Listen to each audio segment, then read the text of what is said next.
All right, are we recording? Y'all set? Recording in progress. Perfect. Hi. I love that piece. It was written by the Reverend Dr. Rebecca Parker, who was the president of Star King School for the Ministry for many, many years. And they sing that to the incoming students at the threshold ceremony at Star King every year. And it just always gets me right in my heart. It's so beautiful. So I have been in two very different meetings that both had the exact same energy in the last 2 weeks. The first one was a chaotically creative planning meeting for the upcoming LRETA, which means Liberal Religious Educators Association Fall Conference. I've been hired to help coordinate the conference this year. And that other meeting was a Swifties for a specific political candidate Zoom call, which was organized entirely by Taylor Swift fans who were determined to mobilize the pop star's massive fan base towards political action. Now, in both of these spaces, I found myself thinking, wow, these are the people I want on my side during the zombie apocalypse. Now, right up there with teachers, librarians, and so many others who perform historically undervalued and strategically minimized labor. So that first meeting, that Swifties for a specific candidate Zoom call that I was on. Actually, let me stop. Can everybody hear me okay? All right, fantastic. Thank you. That was Swifties doing what they do best, mobilizing. There were over 20,000 of us on this call, over $100,000 raised in like an hour and a half. And they also have this great program to help people get involved in voting and register to vote. So they mobilized their fan base and, of course, modeled this after that first Black women for the specific candidate Zoom call that was hosted several weeks ago. These Swifties, who are largely, not all, largely millennial women, younger women, have learned that this world that exists the way that it does, that we all exist in now, wasn't built to serve them. But actually it was built for them to serve, and they're choosing differently. They're choosing to wear their sparkly dresses and scream for excitement and embody their pure joy, pure feminine energy that does not make them less powerful. It makes them more powerful. And that's what the powers that be are terrified of, right? Women fully in their power, doing what makes them happy. Ugh, the horror. Now let me pause and say that I understand that not all Swifties are women, and this is a generalization. I am a non-binary person myself, and so right now I'm talking about feminism, and I'm talking about women in the sense of women and people of marginalized genders. This includes trans women, because trans women are women, and yeah, just to be very, very clear about that. For language purposes, I'm going to say women. I mean everybody of marginalized genders in this. So the horror of women just joyfully being themselves, doing what makes them happy, and in pink and sparkles, no less. Who's afraid of that, right? But that other meeting I was in was the Liberal Religious Educators Association Fall Con Planning Team. And this is the professional association for religious educators, directors of religious education, people who are in curriculum development like myself.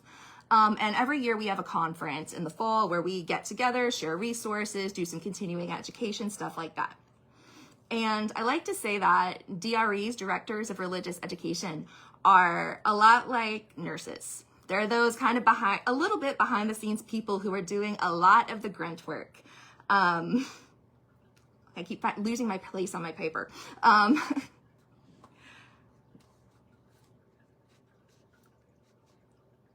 And we're going to talk more about that in just a moment. So I'm in this meeting. It was a planning team, and it was awesome. We are bouncing ideas off of each other. We are laughing. We are thrilled that everybody on this call is just as excited about font choices in Canva as we are. Everybody's geeked out about the font choices in Canva.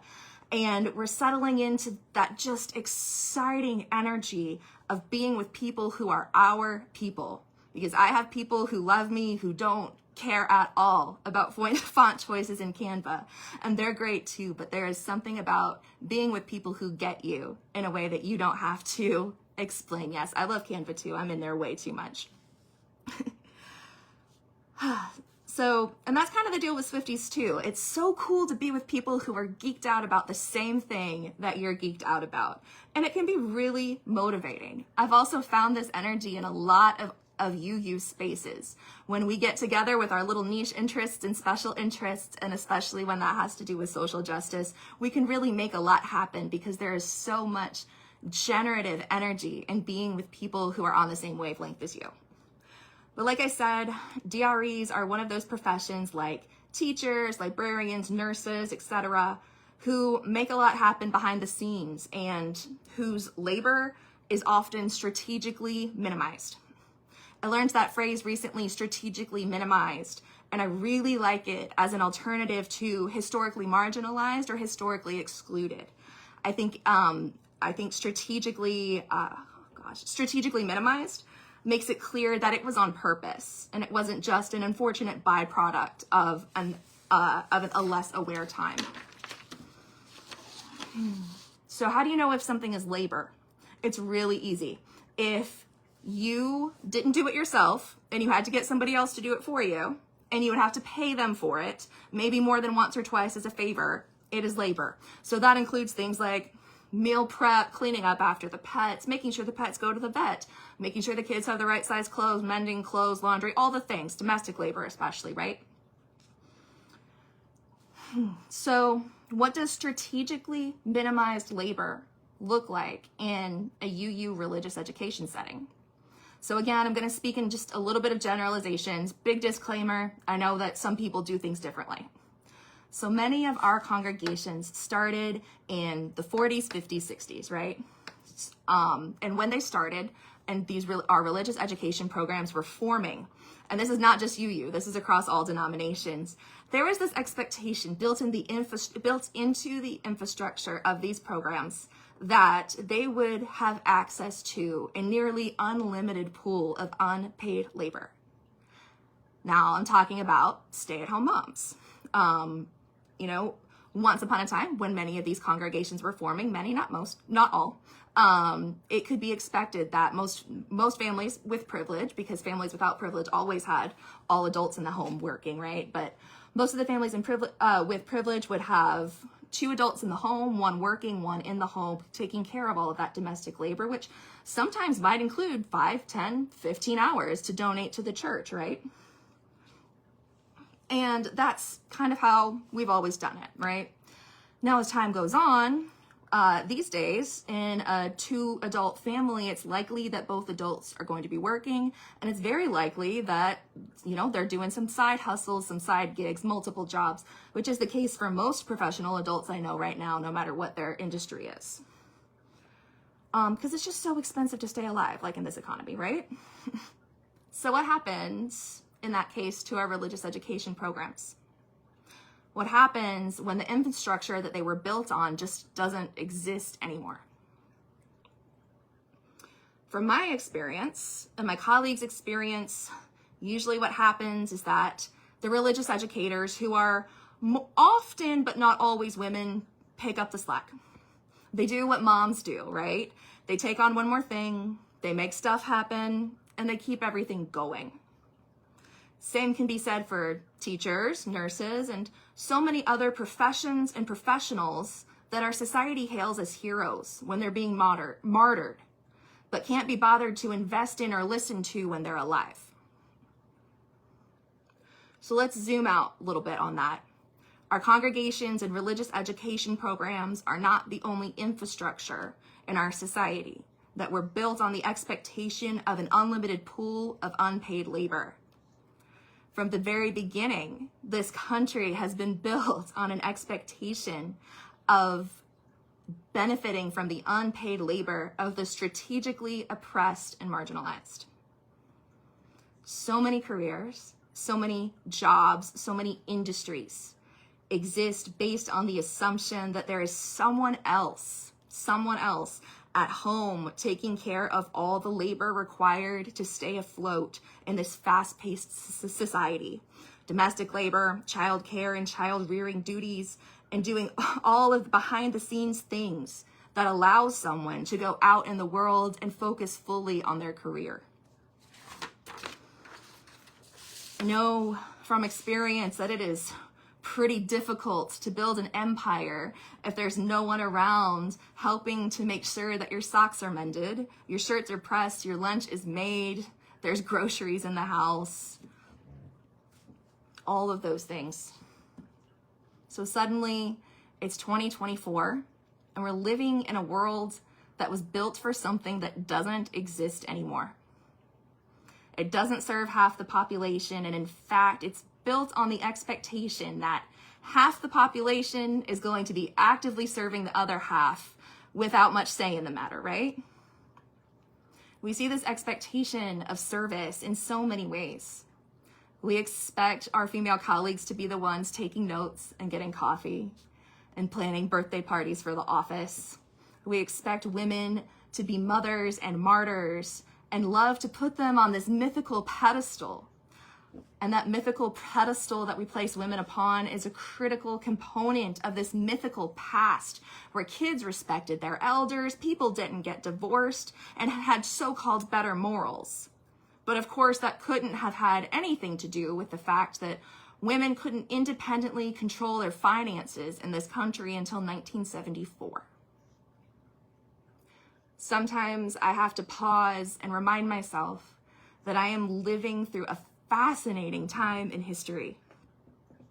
I have to pause and remember that I landed on this big space rock right in time to live a life that many of my ancestral mothers may never have imagined was possible. When my aunts were born, they had significantly fewer rights than I did when I was born. Though in 2022, we all slid backwards in history when our rights to bodily autonomy were severely undermined with the overturning of Roe v. Wade. I personally had the most rights to control my own body between 1993, the year I was born, and the year that marital rape became unlawful in every state, and 2022, the year I turned 29, lost access to essential health care based on my sex, and for the first time in my life, had less right to control my own body than my aunts did when they were born in the late 70s. In 2015, I became pregnant unexpectedly, carefully weighed my options, and chose to have my son. In 2024, I am a single mother to an 8-year-old. My reproductive choices are severely restricted, and my access to standard reproductive care is directly proportional to my privilege. Even in states with total abortion bans, those with the privilege of resources, time, and support can still find ways to access the care they need.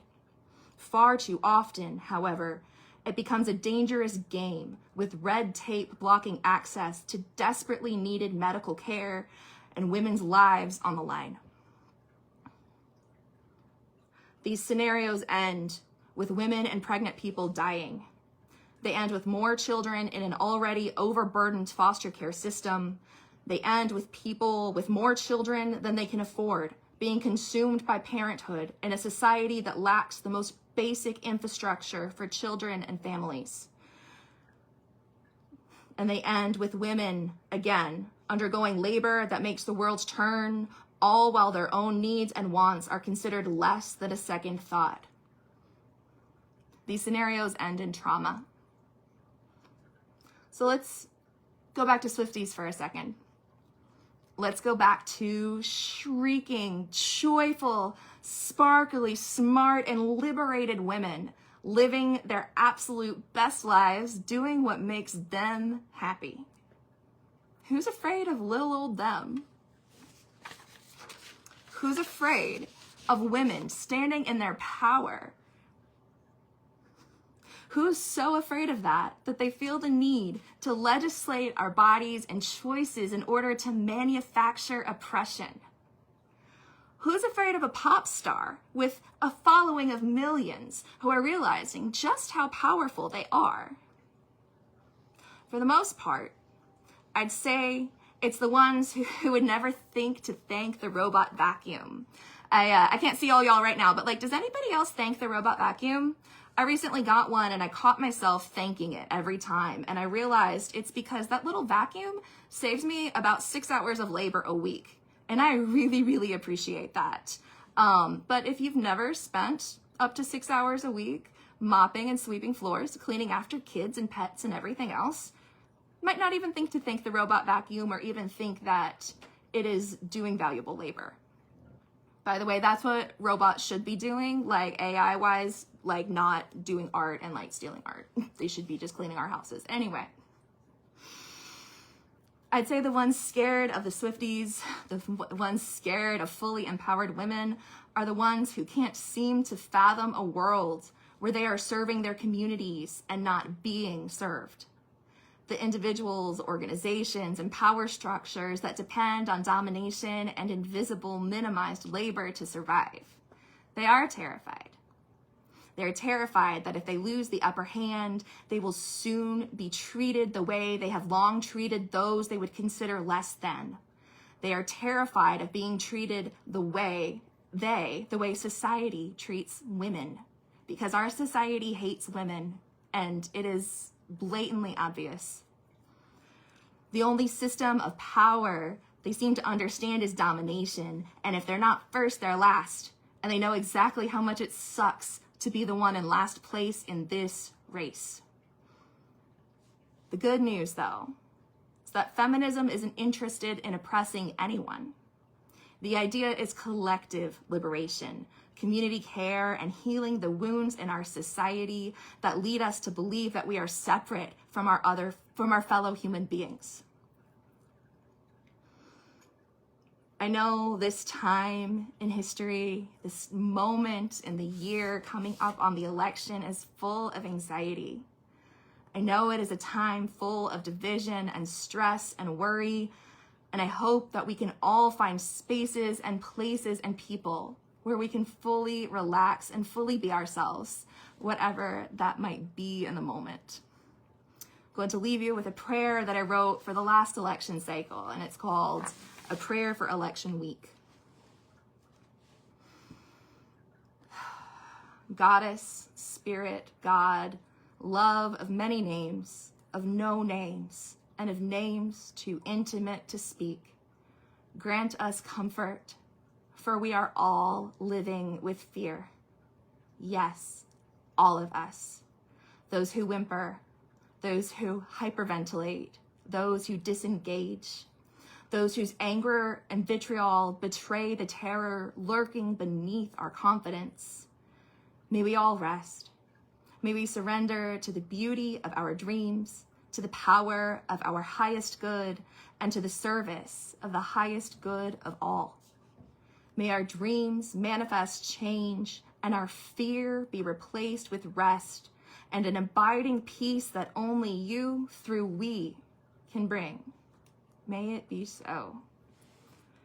Beloveds, may we work together to build a world full of sweet harmonies and friendship bracelets, where all of us have the courage and freedom to be our full-hearted, sparkly, joyful selves. May it be so, and blessed be.